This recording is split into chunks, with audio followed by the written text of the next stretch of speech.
'Di ba? O tapos eto, no? Eto pa, iiyakan lalo kayo dito mga DDS. Bakit? Kasi 'di ba, naku lagot kayo kay Trump. And welcome to the Philippines. Oh, naku lagot kayo kay Trump. Si Trump kaibigan ni President Duterte, no? Unang-unang congratulates kay President Trump, mga kababayan, si Bato. Congratulate to my kumpadre. No? Nang uuto, baka daw ibalik yung kanyang US visa at makahingi ng asylum siguro. Nung panahon, yung unang panahon na pagka-presidente ni Trump, natanggalan si Bato ng US visa, no? Ngayon, ang sinasabi ng mga DDS, nako, eto na si Trump. Lagot ka na, Bongbong Marcos. Lagot ka na kay Trump, no? Meron pang ibang nagsasabi, pagre-resignin ka na ni Trump. Sabi, ano kinalaman ni Donald Trump kay Pangulong Bongbong Marcos at sa Pilipinas? O eto, yari kayo dito. Bakit? Yung sinasabi ninyo, nakakampi kay Duterte, si Trump, wala. Hindi kakampihan ni Donald Trump yung mga duwag, no? Bagkos nakakampi po ang gobyerno ni Donald Trump doon sa isinusulong ng Pilipinas tungkol po sa West Philippine Sea. At ikaw, Marcoleta, ikaw lang yata yung Pilipino na sasabihin mo, there is no such as West Philippine Sea. No? Ikaw lang yata yung kumambyo din na, hindi, ang tinutukoy ko po ay pangalan ng West Philippine Sea. Ano? Biruin mo, ito mga kababayan, yung ipi-play natin video. No? Mas kaya pang sabihin ng isang Amerikano na kung ano man ang tawag nyo, West Philippine Sea, kasama nyo kami dyan. Nakasuporta kami dyan. Pakinggan nyo mga bossing. Sa mga DDS, magpapaumanhin po ako. Ito po ay English, no? Kung meron po kayong mga katabi na nakakaintindi ng English, mga DDS, pakinggan nyo ako, no? Kung meron kayong katabi na nakakaintindi ng English, mga DDS, pwede nyong ipa-translate to kung hindi nyo naiintindihan. Okay? Dahil alam namin, karamihan ay hindi naiintindihan ang English, no? Shout out, Senator Robin Padilla. Okay. You call it the South China Sea or the West Philippine Sea. We recognize that your country has stand very firm in that location and in defense of your nation. Narinig nyo? No? Si Marcoleta ang gustong tawag dyan, South China Sea. Pero tayong mamamayang Pilipino, kahit hindi pa rehistrado yan, gusto natin, umpisahan natin ang pagtawag ng West Philippine Sea yan. Ano? Di pagtatawa na naman tayo ng ibang bansa. Ano kamo? Ano yung sa inyo? South China Sea po. Ulitin mo nga sa tenga ko. Hindi ko narinig. Sa amin po yung South China Sea. Ulitin mo nga isa pa. Sa amin po yung South China Sea. Baka kutusan ka pa nung kinakausap mo. Sa bunganga mo na nanggaling eh. No? South China Sea, sa pangalan pa lang, sa China na. Tapos sasabihin mo sa inyo ang South China Sea. Kaya nga po, umpisa pa lang ho, mga kababayan, hindi pa rehistrado dahil sabi naman nila, sa atin yan, di tayo ang unang magsalita, West Philippine Sea. Di ba? Ang Estados Unidos, nakasuporta sa atin. Actually, ilan ang Typhoon missile? Di ba? Ilang Typhoon missile na yung nandyan sa Pilipinas na pinapakialaman ng China. Depensa natin yun depensa ng Pilipinas, mga bossing. Pero yung China, kailangan yung tanggalin. Kailangan tanggalin nyo yung Typhoon missile na nandyan sa inyo. Kasi nagdudulot yan ng tension. Biruin nyo ho, mga kababayan. Depensa ng Pilipinas, nakikialam ang China. Saan ka pa? Siguro ho kung dating Pangulong Duterte, iyon, tinanggal na ho. Hindi. Hindi tatanggalin ni Duterte yon. Wala palang makakarating na ganun sa Pilipinas. Di ba?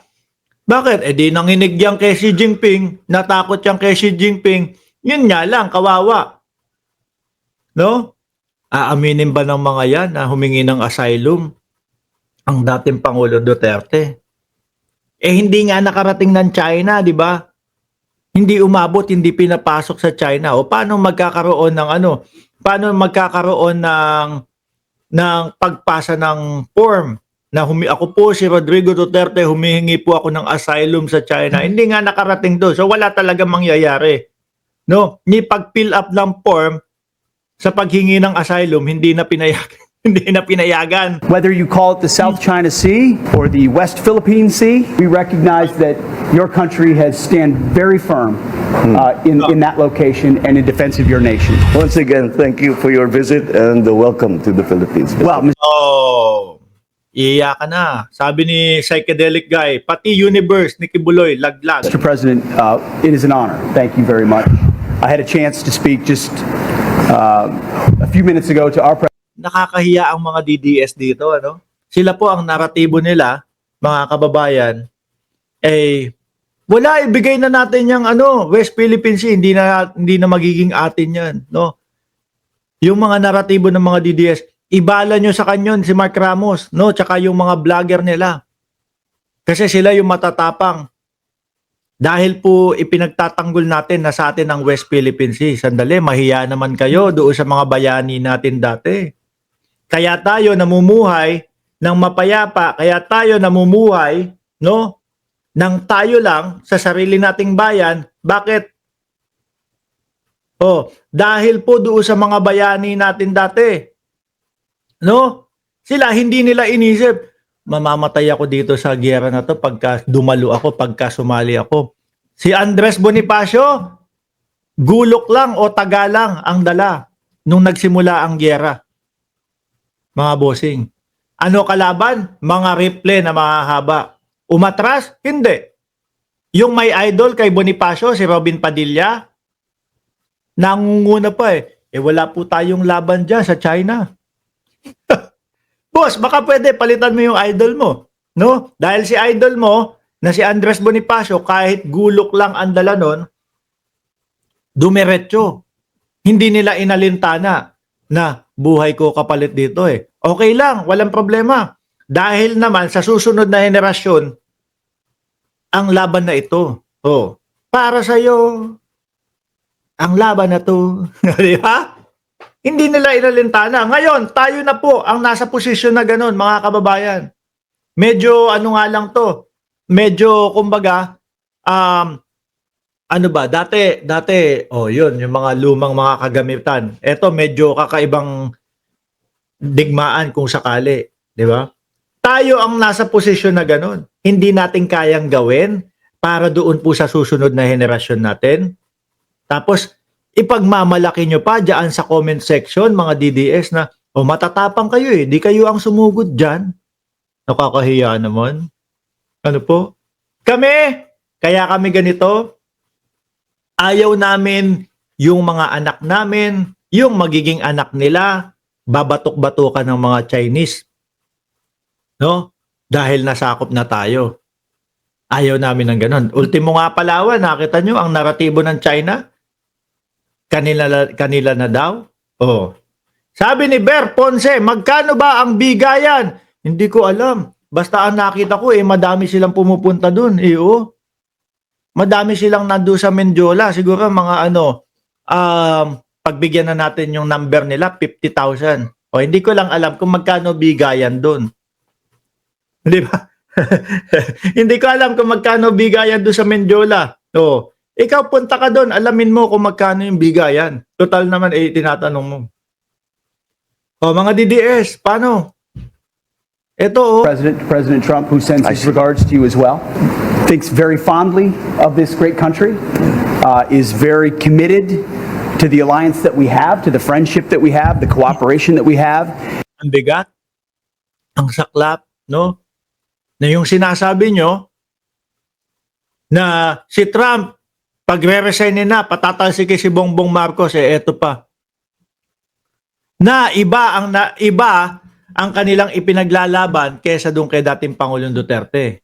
kung ang presidente natin si Duterte tapos ang nakita ho mga bossing ay hindi pumapalag sa China para po do sa ating para sa ating lupa, katubigan, malamang magagalit itong mga to. 'Di ba?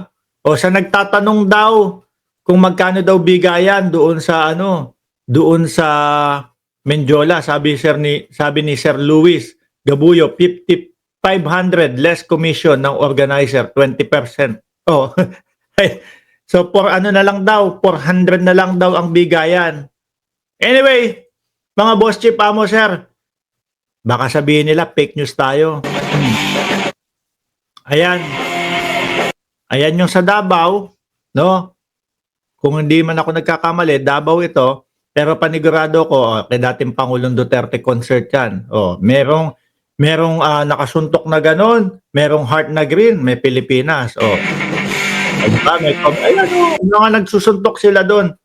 Sabi, inimbitahan namin kayo pumunta dito sa sa concert, tapos nandyan lang kayo sa comment section, nandyan lang kayo sa wala. Eto pa, Menjola, isa pa.